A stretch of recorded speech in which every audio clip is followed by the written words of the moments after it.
Okay, so there's a big controversy over whether Apple or Android devices are better.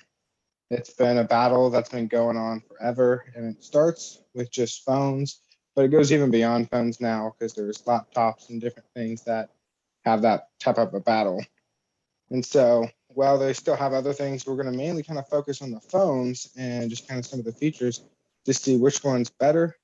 And so, after all my research and looking at this stuff, I believe that the Android is better for people to have. And some of the reasons why I think that is they have USB-C ports. Their price is a lot cheaper, and um, they have more complexity to them, so you can use them for a lot of different things. But let's start out with like the basics. The USB-C port.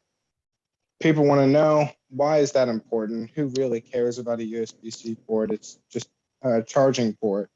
Well, according to an article in 2020 written by Mr. Johnson, a USB-C port can charge 20 times faster than any lightning port cable or the micro USB cable. So the charging cord itself that has now come out is so much faster than what was around. And Android was the first one to jump on it, and they jumped on it and they've been using it. And now phones are charging so much faster because of that. And if you ever have to transfer anything off of your phone onto something else, it's able to transfer the speeds faster.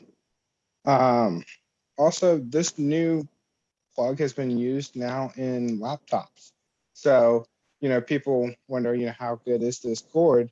It's not being used to charge laptops. So we obviously know that it is a good cord and it's something that will charge your phone fast because it's something that you're using for things that are supposed to have battery life and stuff like that.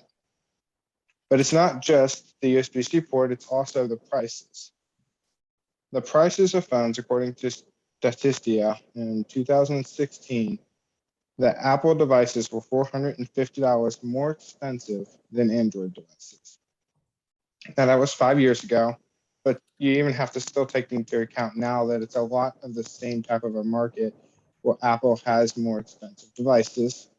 Now, understanding that different brands like Samsung is an Android brand, they have some expensive phones that are just as expensive as iPhones, but Android also has a lot more inexpensive phones that differ. So where Apple has like they released a new phone and they released like three versions of it, and you have the three different prices, and that's it.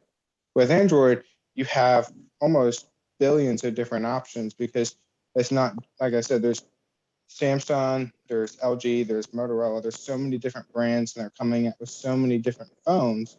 And because of that, the prices range from pretty much anything.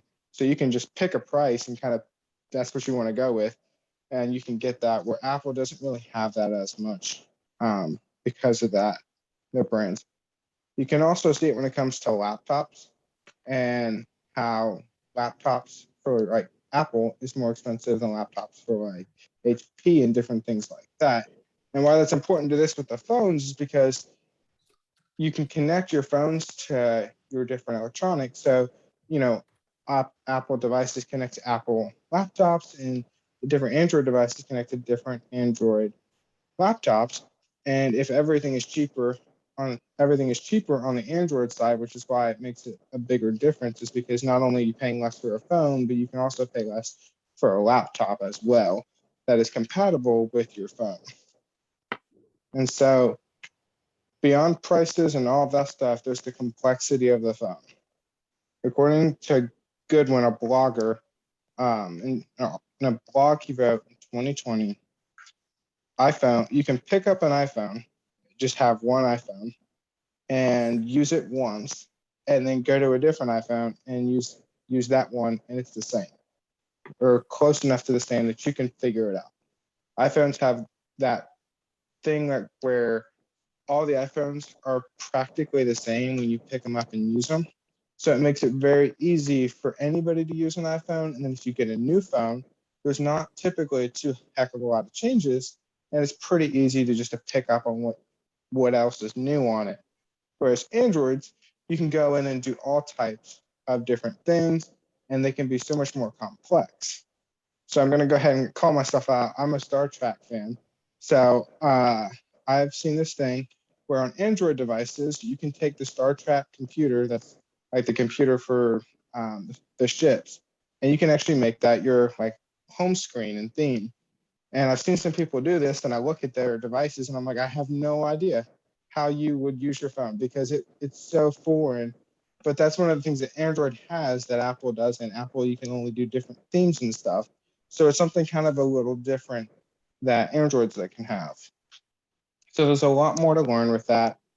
In a CNET article, which is pretty much a company that studies different technologies and stuff like that, they said that the iPhone 12 no longer has split screen, which is where you can hold two different things up on your screen at once. And they said that Android's actually had that since 2016. And why that might be important is you can have, like, say you're writing a paper for something, you can have a Google Doc pulled up on the bottom of your screen, and on the top of your screen, you can have an article pulled up, and you can see them at the same time. And so that's something that iPhones don't have that Androids do have. Also, according to the same CNET article, Androids work better with SmartThings, which is Google, and Google has a version of SmartThings in like a smart home. So you have this, the new age is coming to where you have your lights that hook up to your internet, you have Ring doorbells, you have Ring cameras, and it's going to a very smart home technology. And Android has kind of more well developed their compatibility with it. And so they're able to be more compatible with it because of Google, which Google does a lot of the stuff with the smart home stuff. So it kind of helps even further that Android's a little bit better when you have your smart home stuff that's going towards your future, like towards the future, that's actually more compatible with an Android device because they're able to do more. Now, with that being said, it's a constant battle between Android and Apple devices, and it's been one that's gone back and forth forever. Because of USB-C and the price and the complexity of Android devices, I feel that they are better as a device themselves. Now, that's not to say that some people are going to prefer one or the other, but beyond that, the actual pros of an Android, I think, outweigh the pros of a con, and that is why I think Android is a better device. Thank you. Thank you.